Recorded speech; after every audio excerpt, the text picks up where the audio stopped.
নমস্কার, আমি দেবজ্যোতি ওরফে রান্তু। প্রতিদিনের অভ্যাস মতো আজও আমি আপনাদের সামনে আমার ছাদ বাগানে যে আপেল গাছগুলো রয়েছে, মানে দুটি আপেল গাছ রয়েছে, একই প্রজাতির আপেল গাছ HRMN 99। আমার ছাদ বাগানে যে সমস্ত গাছ রয়েছে, আমি সে সমস্ত গাছকে আনার আগে সেই সমস্ত গাছের সম্বন্ধে সম্পূর্ণ জেনে নিয়েই তবেই কিন্তু আমি সে সমস্ত গাছ সংগ্রহ করি এবং আমার ছাদ বাগানে বসাই। এই আপেল গাছ সম্বন্ধে যখন থেকে জেনেছি, সেই জানার থেকেই আপনাদের সঙ্গে কিছুটা শেয়ার করছি, আর সেই নিয়েই আজকের ভিডিও। এই যে আমার ছাদের উপরে দেখুন দুটি আপেল গাছ রয়েছে, এই একটি আর এই একটি। এই গাছগুলো কিন্তু খুব একটা বেশি বয়স না, গত বছর আগস্ট মাসে আমি এই গাছগুলোকে বসিয়েছিলাম।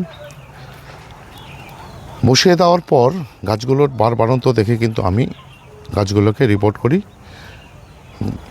এই ফেব্রুয়ারি মাসে, এবং ফেব্রুয়ারি মাসে কিন্তু আমি গাছগুলোতে বাড়ি মিক্স খাবার দিয়ে দিই।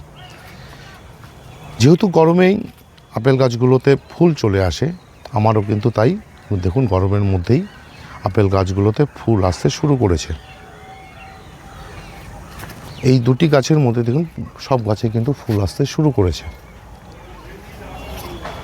এই গাছগুলোর ফুল আমার মতন বয়স কিন্তু হয়নি, কারণ আপেল গাছকে অন্তত ফল নিতে গেলে 2 বছর মিনিমাম বয়স হতে হয়। যেহেতু ফুল চলে এসছে, তাই ভাবছি কি করি, তাই আপনাদের সঙ্গে ভিডিওটি শেয়ার করলাম। আপেল গাছের এই গরমের মধ্যে, মানে মার্চের শেষ নাগাদ যে সমস্ত ফুলগুলি হয়, সেই ফুলের থেকে কিন্তু ফল হয়। এছাড়া আপেল গাছে অন্য সময় ফুল হয়, সে সমস্ত সময় কিন্তু ফুলের থেকে ফল হয় না, এটা জানি। আর আপেল গাছের খাবার খুব একটা বেশি লাগে না, রোগ পোকা খুব একটা হয় না। আমি আমার আপেল গাছগুলোতে 3 মাস অন্তর অন্তর মিক্স খাবার দিই, আর বর্তমানে 15 দিন পর পর আমি লিকুইড সার কিন্তু দিয়ে যাচ্ছি, মানে তরল খাবার দিচ্ছি 15 দিন পর পর। একদিন দিচ্ছি কিচেন লিকুইড কম্পোস্ট, আর একদিন দিচ্ছি পাতলা করে সর্ষের খোল জল। যেহেতু রোগ পোকা খুব একটা হয় না, খুব একটা কীটনাশক ফাঙ্গিসাইডের প্রয়োজন পড়ে না, তবে বর্ষার সময় কিন্তু গাছগুলোতে ফাঙ্গিসাইড ব্যবহার করতে হয়। এবং এই গরমের মধ্যে গাছগুলো একটু এমন জায়গায় রাখতে হয় যেখানে সারাদিনের সূর্যের যে তাপ সেটা যেন না পড়ে। আমার এই যে জায়গাতে গাছগুলো দেখছেন, আপেল সহ আম, লিচু, পেয়ারা এবং বিভিন্ন আম গাছ, এই জায়গাতে সকালের রোদ পড়ে এবং বিকালে সূর্যাস্ত যাওয়ার আগের যে রোদ সেটা পড়ে, এরপর কিন্তু আর সারাদিন রোদ পায় না। তাই আমি গাছগুলোকে এই জায়গায় রেখেছি। আপনাদের যদি এরকম জায়গা না থাকে, তাহলে আপনাদেরকে গ্রিন নেটের তলে কিন্তু গাছগুলোকে, আপেল গাছ যদি থাকে, রেখে দিতে হবে। এরপরে আমি এই যে যখন এই ফুলগুলো আসতে শুরু করে, আমি কিন্তু এখন গাছগুলোতে এবং আমার সমস্ত ফলের গাছেই আমি 15 দিন অন্তর অন্তর সালফেট অফ পটাশ সঙ্গে ম্যাগনেসিয়াম সালফেট আমি কিন্তু একসঙ্গে মিশিয়ে গাছগুলোতে স্প্রে করি আমার সমস্ত ফলের গাছের ক্ষেত্রে, এবং সেটা বর্ষা বাদ দিয়ে সারা বছরই।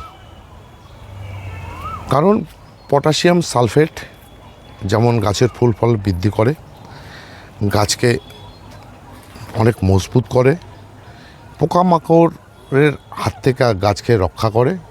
সালফেট অফ পটাশের উপরে আমার ভিডিও রয়েছে, চাইলে সেই ভিডিও দেখে নেবেন।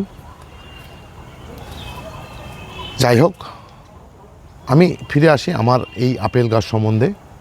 এই যে ফুলগুলো হচ্ছে, আমি গতকালই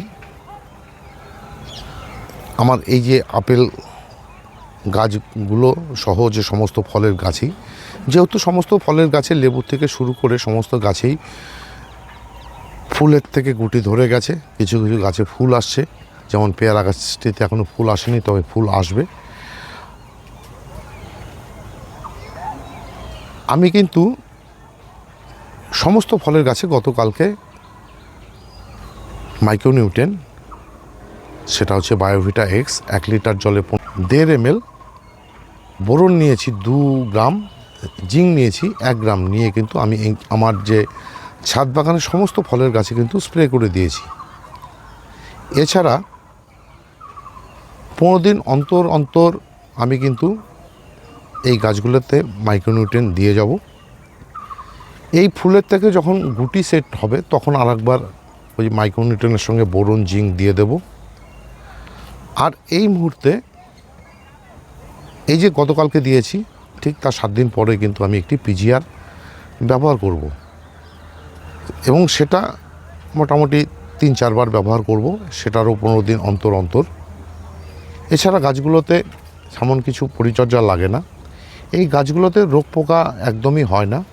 তথাপি আমি দেখেছি শীতের সময় এই গাছগুলোতে একটু পাতা কুঁকড়ে যাওয়ার অবস্থা হয়েছিল। আমি অনেক খুঁজে কোনো পোকা পাইনি, তথাপি আমি ইমিডাক্লোরোপিড নয়তো কাকা এই নিয়ম করে প্রতি সপ্তাহে দিয়ে গেছি। এই ছিল আজকের ভিডিও, মানে আপেল গাছের পরিচর্যাও ঠিক বললে ভুল হবে, এবং আমি যা যা পরিচর্যা করি সেটাই আপনাদের সামনে তুলে ধরলাম, এবং আপেল গাছের যে চরিত্র বা বৈশিষ্ট্য সেটাই তুলে ধরলাম। ভিডিওটি যদি আপনাদের ভালো লেগে থাকে তাহলে একটি লাইক দেবেন, কমেন্ট করবেন, আর আমার চ্যানেলটি যদি সাবস্ক্রাইব করা না থাকে তাহলে চ্যানেলটি সাবস্ক্রাইব করে নেবেন। কেননা প্রতিদিন দুপুর 1টায় আমার চ্যানেলে আমার ছাদ বাগানের বিভিন্ন গাছ, তার পরিচর্যা, তার সমস্যা, তার সমাধান, কি ওষুধ, কি টব,